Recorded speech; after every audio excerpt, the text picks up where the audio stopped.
Hey everyone, this is immigration attorney Abusha Parikh. I'm a nationwide practicing immigration attorney working out of my office here in New Jersey. I'm still working from home as New Jersey is still under the stay-at-home order, making these videos for you guys. So today I wanted to talk to you about a new act that is being proposed by Senate Democrats, which would be essentially a rebate program that would send payments to over 90% of Americans. So the act is called the Monthly Economic Crisis Support Act. So we'll go into more detail about, who is eligible under this act, how you could receive the payments if this act is approved. All right. Before we get started, if this is the first time on my channel, please hit the subscribe button and turn on the notification bell so that you're notified as soon as I upload a video. If you've been following along, I do try to do a video a week at least, if not more, to update you guys on what's going on in the immigration world. All right. So I have the act right here. Here's a copy of it. I'll go ahead and put it up here for you to see. I've highlighted some points on mine, but I'll try my best to read off to you the important points that are the main takeaways from here. Okay, so let's take a look at how this is going to be structured. So as I mentioned, the bill is called the Monthly Economic Crisis Support Act. And so what this bill aims to do is provide a rebate program on a monthly basis to Americans who are eligible. So here is the amount that you could possibly receive if this is passed.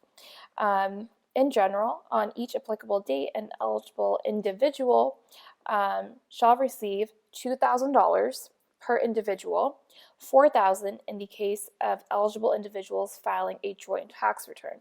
So $2,000 if you're filing single, $4,000 max if you're filing married jointly, plus an amount equal to the product of $2,000 multiplied by the number of dependents of the taxpayer.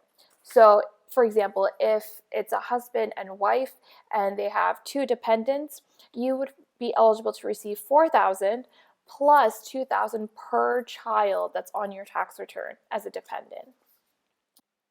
But there is a limitation here. So the limitation is that you're limited to 3 dependents. So it cannot be more than 3. All right. Let's take a look at now who would be eligible. Okay. So limitation based on adjusted gross income. So you'd be eligible if you and your spouse file a tax return and the adjusted gross income is below $200,000. Or B, $150,000 in the case of the head of the household. Or C, $100,000 in the case of a taxpayer not described in subparagraph A or B. So the eligibility will really depend on your income level. As I mentioned, a couple who has filed jointly, their tax returns cannot indicate more than $200,000 in adjusted gross income. For someone who's the head of the household who filed a tax return, their income can be more than $150K. And for anyone not described in the last 2 paragraphs, it's $100,000. Okay. If this is passed, this would begin from March 2020. So this bill is actually retroactive. So even though it may get passed maybe in May, June, later on this year, they're going to start counting from May 2020, right about the time that everything started to shut down in the US. And as I mentioned, so this payment would be done on a monthly basis. So the end date for the payments would be ending on the 3rd month beginning after the date on which the Secretary of Health and Human Services determines that the public health emergency declared by such secretary on January 31st, 2020, with respect to COVID-19 has ended. So the payments would end 3 months after basically the national emergency is called off, the national emergency that was announced on January 31st, 2020.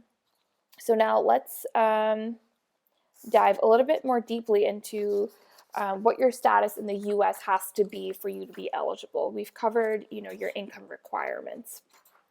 So the term eligible individual means any individual other than any non-resident alien individual. B, any individual with respect to whom a deduction under Section 151 is allowable to another taxpayer for an applicable taxable year beginning in the calendar year in which the individual's taxable year begins. So let's just stop right there. So it's a little bit wordy, but basically it doesn't apply to any non-residents. So you do have to be either a U.S. citizen or a green card holder to be eligible for this benefit. And then the act goes on to state that an estate or a trust is not eligible in here. So now, if this is passed and you're eligible, how would you receive your payments? Well, same way you received your first stimulus. So the first thing they're going to check for is, do you have a linked bank account? And if you do, the money would be deposited directly to your bank account.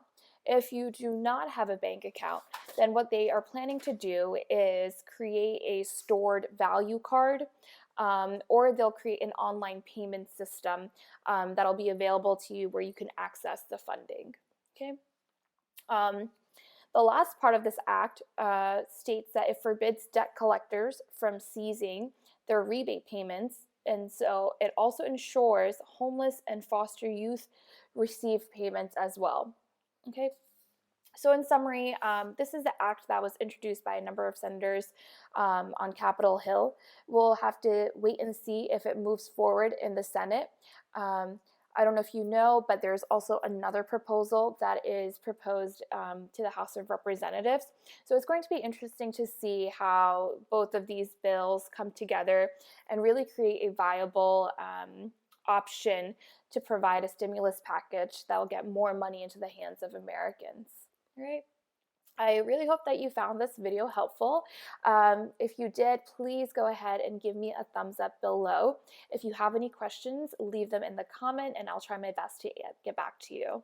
Again, if you enjoy these videos and want to be notified every time I post, go ahead and hit the subscribe button and the notification bell so that you're notified as soon as the video is up. Thank you for watching and have a great day.